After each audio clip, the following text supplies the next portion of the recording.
Let me ask you a question. Have you ever had this strange thing happen to you? You go to the gym, you work out, you lift heavy weight, you're strong, but then the rest of your life feels exhausting.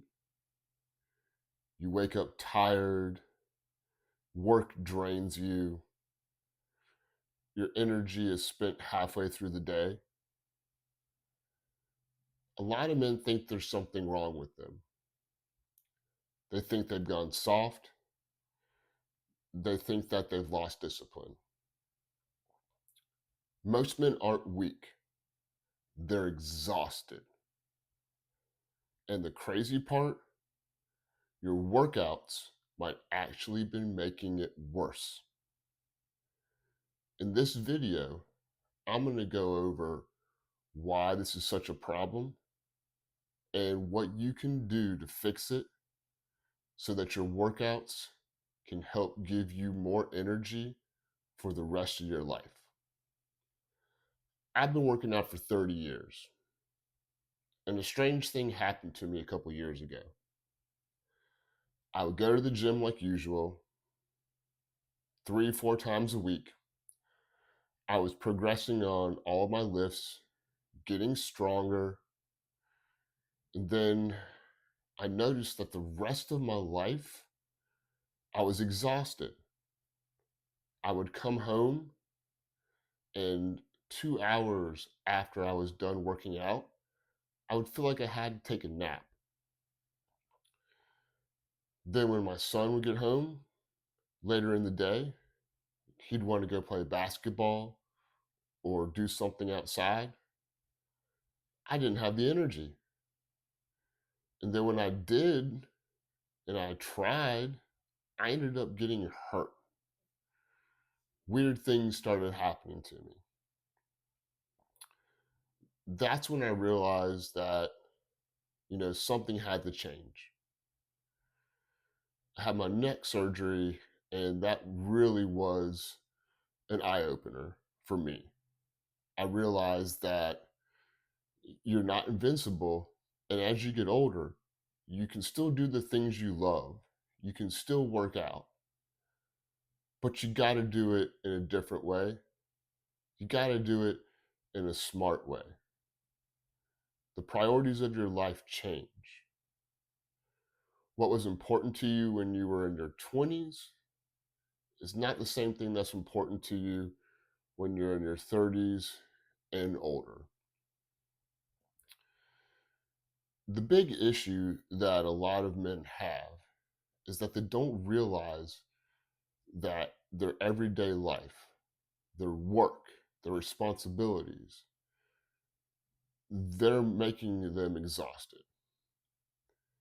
Real life will tax your nervous system more than any workout ever will. And because we're built and designed to deal with it, we have no idea. Then the issue becomes when you go and you try to work out the same way you did when you were younger, well, your nervous system is already fried. And at that point, you're just adding fuel to the fire and it gets worse. And eventually, you get into a state where your debt recovery is so low that you lose motivation, or worse, you get hurt, you get injured. And a lot of times, this doesn't mean you get injured in the gym. This means you get injured just in real life, doing something that makes no sense. Waking up the next day and something hurts and you don't know why. The issue with most training programs is that they're not designed for people that actually have busy lives. You can't train like you're 25 when you've got responsibilities of real life. There's too much going on that prioritizes your time over working out in the gym. And when you constantly attack your body and try to progress with the heaviest weights possible week after week, it's not sustainable. You lose strength, you lose motivation, and you get hurt. It happened to me, and I've seen it happen to tons of my friends. Tons of those guys that, in our 20s, we were gym rats, bodybuilders, athletes, power lifters. You know, destroying your body in the gym when you're 25 isn't a big deal. Doing it when you're over 30 and your life is full of other outside factors, it's not sustainable. So for me, I realized that, when my motivation was going after my neck surgery, that something needed to change. And that's when I started incorporating what I call the 80-20 rule. If you're not familiar with the 80-20 rule, um, I'll leave you a little link right here to my training principle. The 80-20 rule doesn't just apply to working out, it applies to pretty much everything in life. The idea is that 20% of your effort is going to give you 80% of your results.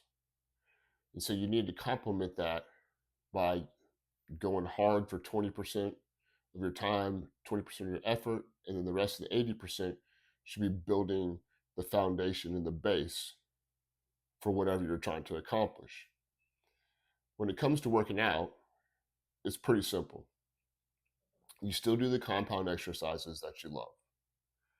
As long as you have correct form, that's not a problem. But you do them differently.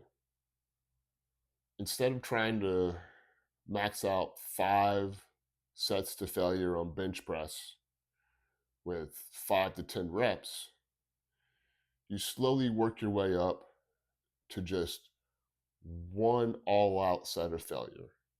And you want to keep the reps a little bit higher.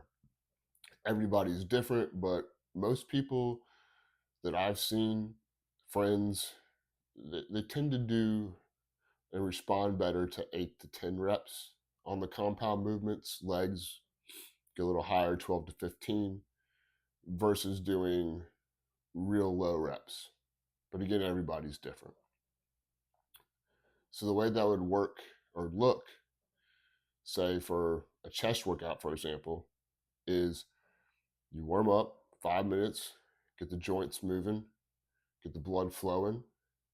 Then you slowly start adding weight, stopping at 12 reps until you get to your last max effort set that you can do 8 to 10 reps on. And you go to failure. If you get 10 reps next week, add 2.5 pounds, 5 pounds, something small, and you go up. If you get 8 reps, then your goal next week is simply to get 9. And the week after that to get 10 reps. And if you get 11 or 12, then you go up in weight. The rest of your workout is going to be made up of exercises that complement that compound movement. So again, sticking with chest, then you go to incline dumbbell presses, keep the reps high, don't go to failure. This is more just to get blood flowing, get a good pump, get a good workout, and reduce your rest intervals, the time between your sets. So instead of during like your first sets resting a minute and a half or more, now you're resting 30, 45 seconds. And this is going to help build up your cardiovascular system as well. And it's going to help you with hypertrophy, but it's not going to destroy your joints. And it's not going to destroy your tendons and your ligaments. Then you finish up with some flies, same principle, hardly rest at all, and then call it a day. You're done. That's it. Do the same thing for your other body parts or whatever split works for you, and you're good. Now, if you don't have a gym to go to and you want to do it at your house, well, then you substitute the bench press for push ups. And then you look for ways to make the push ups harder. You can do pike push ups, for example, which are very challenging. It's hard for me to even get more than six of them when I go to the hardest level. And then you just add other stuff in there and other compound movements or other body movements. You can do a whole body workout 3, 4 times a week, whatever it is. Wall sits. There's so many options, so much stuff you can do. You don't have to just do it in the gym. The thing about working out is that we know it's good for your health. Everybody knows that. Moving is good. But what they don't tell you is that if you do too much of it, it's not good for you. It's bad. And that's when you get hurt. So you want to basically get your workouts done for your health in 30, 45 minutes, and then make sure that the rest of your day you have energy for your work, your friends, your family. If your workouts are destroying you so that you're exhausted for the rest of your life, that's not a good workout. What's the point of killing yourself in the gym if you're too tired to go play with your kids? That's the whole thing. And that's the whole thing that I've learned, the big thing I've learned as I've gotten older. It's not about you, it's about the people in your life. It's about the people that are counting on you, your friends, your family, your community. That's what it's about. The goal of your workouts shouldn't be to destroy yourself. The goal of your workouts should be to build lasting strength for the rest of your life.